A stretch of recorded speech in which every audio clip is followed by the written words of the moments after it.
Hai, apa kabar semua? Jangan lupa bersyukur ya hari ini, tetap semangat. Kami dari kelompok 1 Praktikum BK Karir akan mempresentasikan sesuatu bagi teman-teman sekalian.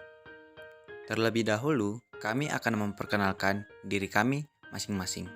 Nah, yang pertama ada Exaude Parlindungan Manurung, yang kedua ada Angelita Togatorok, yang ketiga ada Nurul Aulia Azahra sebagai kelompok 1. Yang akan kita bahas pada kali ini ada 3 pokok materi. Yang pertama, sejarah bimbingan konseling karir. Yang kedua, tujuan BK Karir. Yang ketiga, prinsip-prinsip BK Karir. Nah, yang pertama, kita akan membahas sejarah bimbingan dan konseling karir.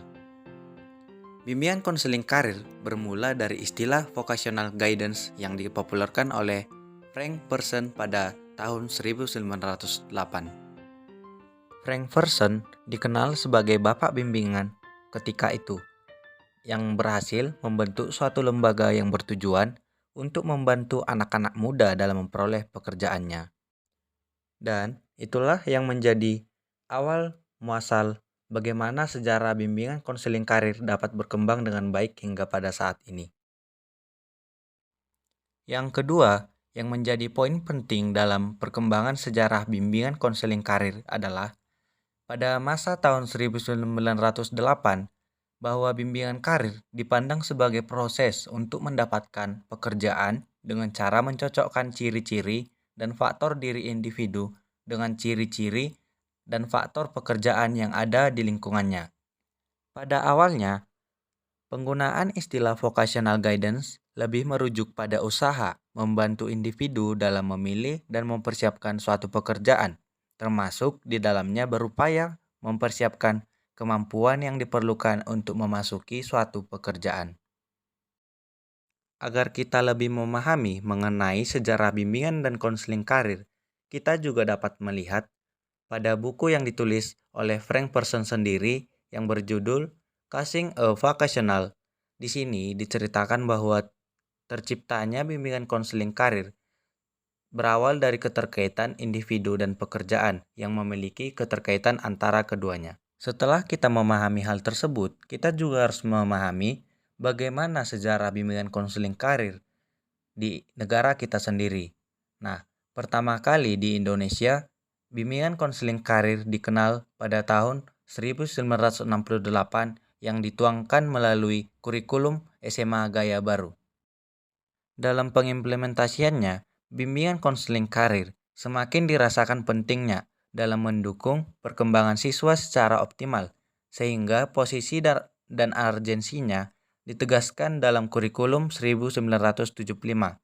Selama hampir 10 tahun, sejak tahun 1975, bidang bimbingan dan penyuluhan karir mengalami perkembangan yang sangat pesat, sejalan dengan perkembangan ilmu pengetahuan dan teknologi. Sampai pada akhirnya, pada tahun 1984, keluar kurikulum baru yang menegaskan perlunya layanan bimbingan karir dilaksanakan di sekolah-sekolah sebagai bagian integral dari keseluruhan program bimbingan konseling. Nah, setelah kita mengetahui bagaimana perkembangannya di negara kita juga harus mengetahui pada tahun 1951, para ahli mengadakan perubahan pendekatan dari model okupasional ke model karir. Model okupasional lebih menekankan pada kesesuaian antara bakat dengan tuntutan dan persyaratan pekerjaan. Sedangkan model karir tidak hanya sekedar memberikan penekanan tentang pilihan pekerjaan, namun mencoba pula menghubungkannya dengan konsep perkembangan dan tujuan yang lebih jauh sehingga nilai-nilai pribadi, konsep diri, rencana-rencana pribadi, dan semacamnya mulai turut dipertimbangkan dalam kehidupan individu. Selanjutnya, kita akan membahas konsep BK karir dilatar belakangi oleh apa saja. Nah, yang pertama ada kondisi ekonomi. Seperti yang kita tahu bahwa kondisi ekonomi merupakan yang berpengaruh paling utama bagaimana karir kita ke depannya. Ini akan membawa apa yang akan kita dapat tuju ke depannya melalui ekonomi kita terlebih dahulu. Nah, yang kedua, ada keadaan sosial. Keadaan sosial ini mempengaruhi bagaimana cara kita berkarir atau melakukan hubungan sosial dengan sekitar kita dengan baik dan maupun sehat. Nah, yang ketiga ada kondisi ideologis, seperti adanya kegelisahan untuk membentuk kembali dan menyebarkan pemikiran tentang kemampuan seseorang dalam rangka meningkatkan kemampuan diri dan statusnya sangat mempengaruhi bagaimana kita berkarir ke depannya. Nah, yang selanjutnya ada yang keempat, perkembangan ilmu. Perkembangan ilmu juga melatar belakangi bagaimana kita berkarir ke depannya. Apabila kita memiliki kemampuan atau ilmu pengetahuan yang membuat kita lebih mampu untuk melakukan segala sesuatu dalam pekerjaan atau aktivitas kita, itu akan menjadi dampak baik bagaimana kita memilih atau menempatkan di mana tujuan kita untuk berkarir. Ini akan mendorong bagaimana kita hidup untuk sukses ke depannya melalui bimbingan-bimbingan yang telah kita dapat apabila kita menerima bimbingan tersebut dengan baik.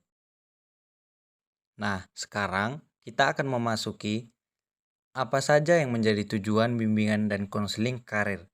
Di sini disajikan melalui pendapat W.S. Winkel pada tahun 1991.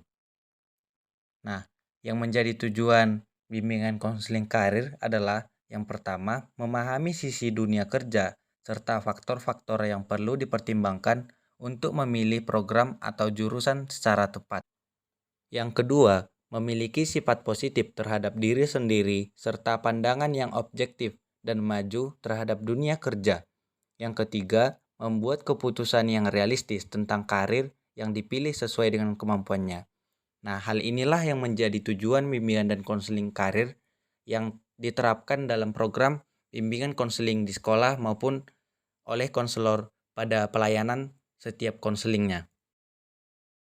Setelah kita mengetahui tujuan dari bimbingan konseling karir, kita juga harus mengetahui bagaimana prinsip BK Karir. Nah, yang pertama, program dirancang untuk melayani kebutuhan siswa. Inilah yang menjadi prinsip paling utama dalam BK Karir. Yang kedua, program bimbingan karir merupakan bagian terpadu dari keseluruhan program pendidikan sekolah. Yang ketiga, tujuan program harus dirumuskan secara jelas dan eksplisit atau operasional dan menunjang pencapaian keseluruhan program bimbingan. Yang keempat, pelaksanaan program perlu melibatkan seluruh staf sekolah. Yang kelima, adanya penjabaran mengenai tugas-tugas serta tanggung jawab dari masing-masing personel bimbingan. Inilah yang menjadi prinsip bimbingan konseling karir dalam penerapannya di sekolah maupun dalam pelayanan konselor.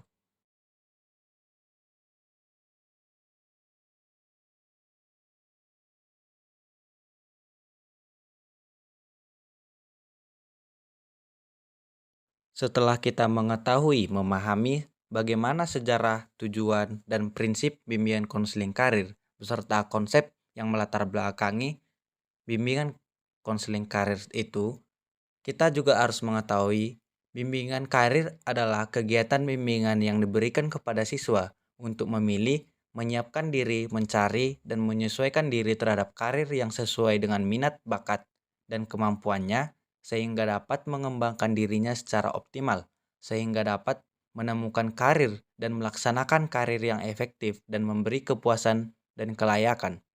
Secara umum, tujuan diselenggarakannya bimbingan di karir di sekolah ialah membantu siswa dalam pemahaman dirinya dan lingkungannya dalam mengambil keputusan, perencanaan, dan pengarahan kegiatan-kegiatan yang menuju kepada karir dan cara hidup yang akan memberikan kepuasan karena sesuai serasi dan seimbang dengan dirinya dan lingkungannya. Baiklah, hanya itu yang dapat kami bahas pada pertemuan saat ini. Kiranya ilmu yang didapat semoga bermanfaat bagi kehidupan kelak. Dan apabila ada kekurangan dan kesalahan kata, kami mohon maaf. Kami pamit dan undur diri. Sekian dan terima kasih.